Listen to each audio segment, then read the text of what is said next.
Welcome to a preview of another weekend in the League of Ireland. I'm here with Seán O'Connor looking ahead to this weekend's games. And Seán, we've unlikely top two, Waterford table toppers and Drogheda United in second.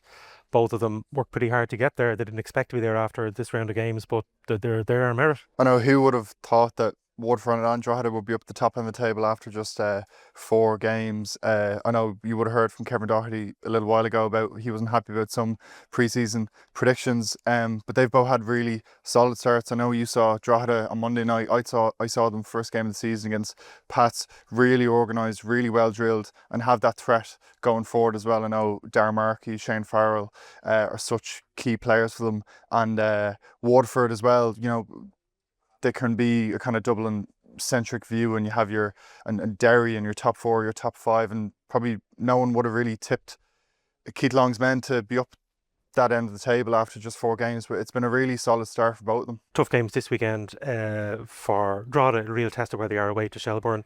But I think Waterford look forward to being at home to Bohemians. As I said, I was at Drogheda and Bohemians on Monday. Two completely different scenarios. Drogheda were a team. They played together. They were immense. They really worked hard as a unit. Bohemians to me looked like 11 individuals thrown together with no game plan, nothing really to show for it. 2 shots at home, so I think Waterford will look forward to being at home to Bows. Bows in a strange way might be glad to be away from home, got a lot of pressure. Alan Reynolds referenced that after the game, that the pressure at home trying to deliver for those fans, so Bows might relish being away. I would still expect Waterford to do away. I think the Shelbourne Drogheda game will be fascinating because there's a little bit of tension last year, the year before, between Damien Duff and Kevin Doherty over a comment over a true Shells man. That's probably gone now. I think there's been a little bit of easing of the tensions, but I suppose it's a test of, can Shelbourne break them down, and also can Drogheda carry that on. Interesting thing Kevin Doherty said after that, a lot of managers changed their teams in a Friday, Monday format. Some managers made 3, 4, 5 changes. Kevin, I think, only made one with Drogheda. He just felt if your players are playing well, just keep going and let them go. So to me, I'm looking forward to seeing how the Bows react in Waterford, but also what do they have going away to Shelbourne? Yeah, 2 great games to look forward to. Firstly, Waterford Bows, Keith Long facing his former club yet again. But Waterford, looking at the head-to-head stats, did have the upper hand last year with 3 wins out of 4 against Bows. Bows just after that high of that massive opening win at the Aviva, it's been a really difficult following a few games for them. Poor defeat up in Derry,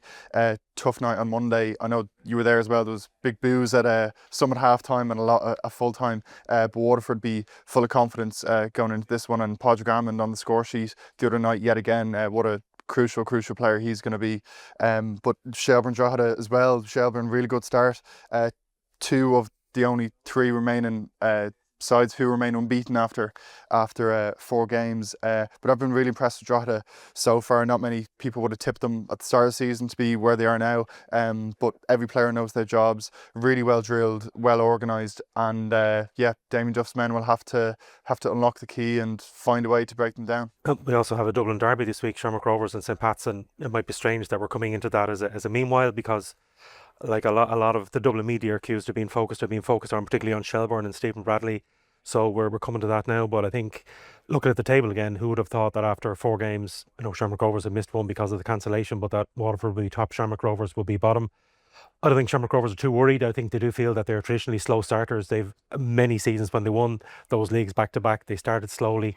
They've often been in the bottom half and they come back. But I think it's a big test for Shamrock Rovers. St Pat's, to me, not just that they won on Monday, but had missing so many players. They were missing probably four key midfielders, and they still won the game. And it also shows as well that they're not reliant on one player. They're not relying on Mason Melia, Aidan Keane come up with the goals. I suppose that's a huge game for Shamrock Rovers, because they really, even though they're slow starters, they can't afford to lose more ground. What a difference 3 or 4 days can make for St Pat's starting the season.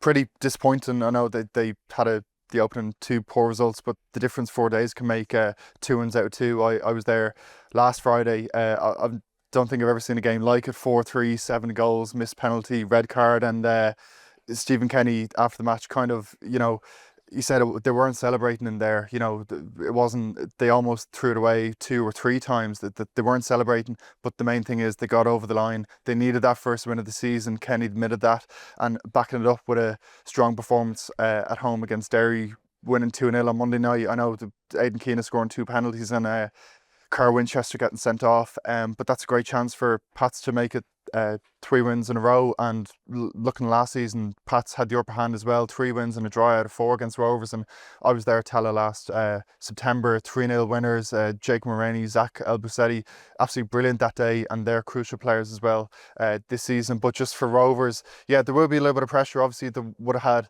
had a rest, the Cork game being cancelled, but that was a tough night for them against Sligo on Monday. Not the result they would have wanted.